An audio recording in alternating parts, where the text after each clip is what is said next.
صلی اللہ علی النبی الامی وعلی آلہ وصحبہ وسلم۔ حکایت نمبر 6۔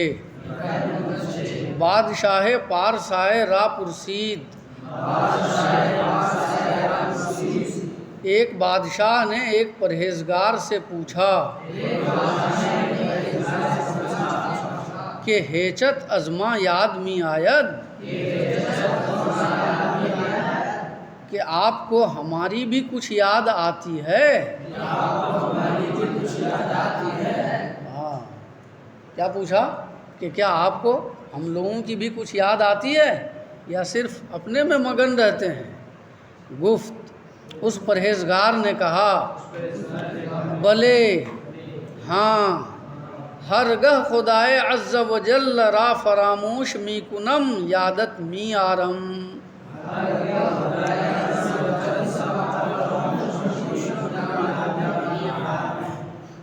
ہاں، ہر وہ وقت جب میں خدائے بزرگ و برتر کو فراموش کر دیتا ہوں، بھول جاتا ہوں، تو مجھے آپ کی یاد آتی ہے۔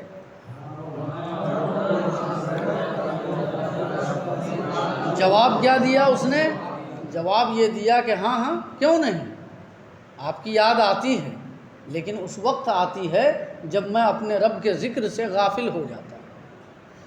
سمجھ میں نا؟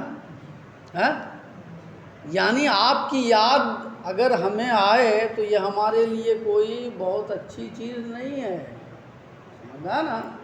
یہ اس بات کی علامت ہے کہ میں یاد الہی سے غافل ہو گیا۔ سمجھ میں نا؟ تو اس حکایت کے ذریعے اس بات کا درس دیا گیا ہے، سمجھ میں آنا، کہ بادشاہوں اور امیروں سے دوری اختیار کرنی چاہیے، اور بتایا گیا ہے کہ جو اللہ کے نیک بندے ہوتے ہیں وہ بادشاہوں سے دوری اختیار کرتے ہیں۔ سمجھ میں آنا؟ بادشاہوں سے قربت یہ دنیا داری کی ایک علامت ہے۔ سمجھ میں آنا؟ ہاں، یہ ایسا ہی ہے جیسا کہ آپ نے ایک واقعہ سنا ہوگا ایک پرندے کے تعلق سے۔ سمجھ میں آنا کہ جب پرندے سے کہا گیا، سمجھ میں آنا، کہ میں آزاد کرتا ہوں،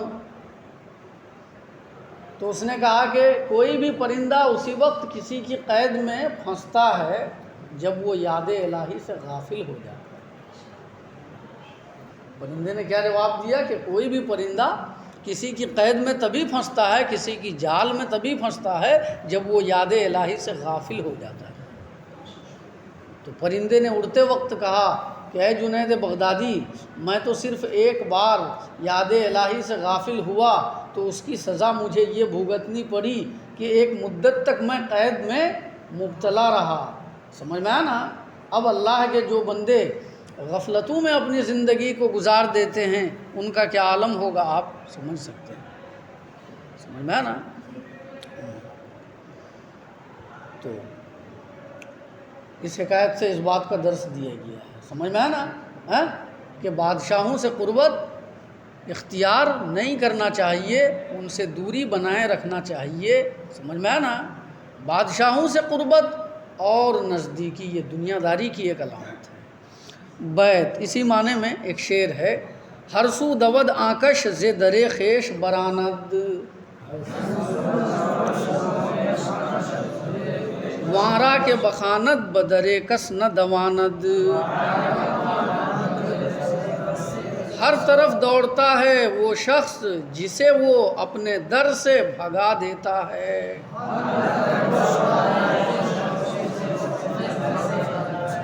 یہاں پر جو کش ہے یہ مخفف ہے کے اش کا، کے اش کا مخفف ہے، یہ اش یہ ضمیر ہے۔ سمجھ میں آنا؟ ہر سو دود آکش ز در خیش براند، ہر طرف دوڑتا ہے وہ شخص جسے وہ اپنے در سے بھگا دیتا ہے۔ وارا کے بخاند بدر کس نہ دواند، اور وہ شخص جسے وہ بلا لیتا ہے اسے وہ کسی کے دروازے پر نہیں دوڑاتا۔ دیکھو پہلے والے مصرے میں دود کا لفظ آیا ہے، یہ دویدن سے ہے، دویدن کا معنی ہے دوڑنا، اور دوسرے والے مصرے میں ندواند، دواند کا لفظ آیا ہے، سمجھ میں آیا نا، یہ دوانیدن سے ہے، دوانیدن کا معنی ہے دوڑانا، تو دویدن یہ فعل لازم کا مصدر ہے یعنی دوڑنا، اور دوانیدن مصدر متعدی ہے، اس کا معنی ہے دوڑانا، سمجھ میں آیا نا۔ ترجمہ یہ ہوا کہ ہر سو دود، ہر طرف دوڑتا ہے آکش ز در خیش براند، وہ آدمی جسے وہ اپنے دروازے سے براند، راندن مصدر ہانکنا، بھگانا، چلانا، جسے وہ اپنے دروازے سے بھگا دیتا ہے، وارا کے بخاند، اور جسے وہ اپنے در پر بلا لیتا ہے، بدرے کس نہ دواند، اسے وہ کسی کے دروازے پر نہیں دوڑاتا ہے نا، اس کی حاجتیں اپنے آپ پوری ہو جاتی ہیں، سمجھ میں آیا نا۔ صلی اللہ علی النبی الامی وعلی آلہ وصحبہ